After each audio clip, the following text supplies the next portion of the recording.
LDF സ്ഥാനാർത്ഥി M Swaraj നിലമ്പൂരിലെത്തി അദ്ദേഹത്തിന് ആവേശോജ്വലമായ സ്വീകരണമാണ് LDF പ്രവർത്തകർ നൽകുന്നത്. സേഫ് സൈൻ ലാബ്ദിൻ ഉണ്ട് അവിടെ നിന്ന്. അതിനു മുമ്പ് ആ സ്വീകരണത്തിന്റെ ദൃശ്യങ്ങൾ.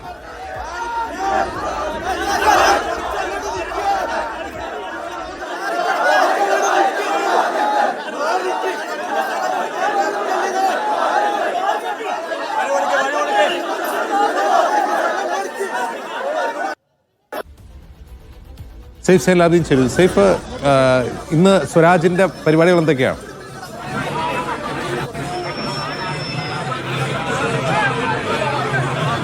ഇന്ന് പ്രധാനമായിട്ടും റോഡ് ഷോ ആണ് അജിംസ് തയ്യാറാക്കിയിരിക്കുന്നത്.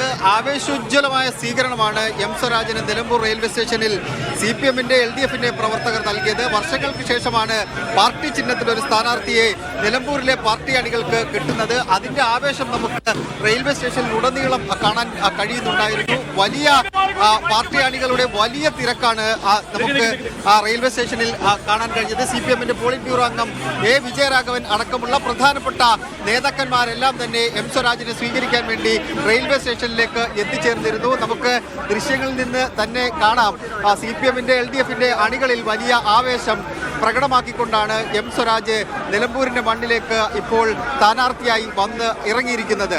വലിയ രാഷ്ട്രീയ പോരാട്ടം നടക്കുന്ന സ്ഥലമാണിത്. അൻവറിന്റെ പ്രഖ്യാപനം വന്നു. അതിന്റെ പ്രതികരണം എം സ്വരാജിൽ നിന്നും A. വിജയരാഘവനിൽ നിന്നും കിട്ടേണ്ടിയിരിക്കുന്നു. എന്തായാലും വാഹന പര്യടനത്തിന് ശേഷം ആ പ്രതികരണത്തിലേക്ക് നമുക്ക് എന്തായാലും പോകാം. ഇവിടെ നിന്ന് പാർട്ടി ഓഫീസിലേക്കും മറ്റും എം സ്വരാജ് എത്തിയ ശേഷം ഉച്ചയ്ക്ക് 2:30 കൂടിയാണ് ഒരു റോഡ് ഷോ തീരുമാനിച്ചിരിക്കുന്നത്. കോടതിപ്പടിയിൽ നിന്ന് ആരംഭിച്ച് എടക്കര വരെയാണ് റോഡ് ഷോ തീരുമാനിച്ചിരിക്കുന്നത്. ആ റോഡ് ഷോയ്ക്ക് സമാനമായ ഒരു സ്വീകരണം, ഇതും ഒരു റോഡ് ഷോ ആണെന്ന് പറയാം നമുക്ക്. കാരണം അങ്ങനെയാണ് പാർട്ടി അണികളും വാഹനത്തിൽ മറ്റും എം സ്വരാജിനെ വാഹനത്തിന് മുന്നിലും പിന്നിലുമായിട്ട് പാർട്ടിയുടെ അണികൾ ഉണ്ട്. കുറേ പേർ നടന്ന് വരുന്നുണ്ട്. അങ്ങനെ ആവേശോജ്വലമായ സ്വീകരണങ്ങൾ ഏറ്റുവാങ്ങിക്കൊണ്ടാണ് എം സ്വരാജ് നിലമ്പൂരിന്റെ മണ്ണിലേക്ക് UDF-നെ നേരിടാൻ വേണ്ടി ഇവിടെ വന്ന് ഇറങ്ങിയിരിക്കുന്നത്. അജിംസ് ശരി.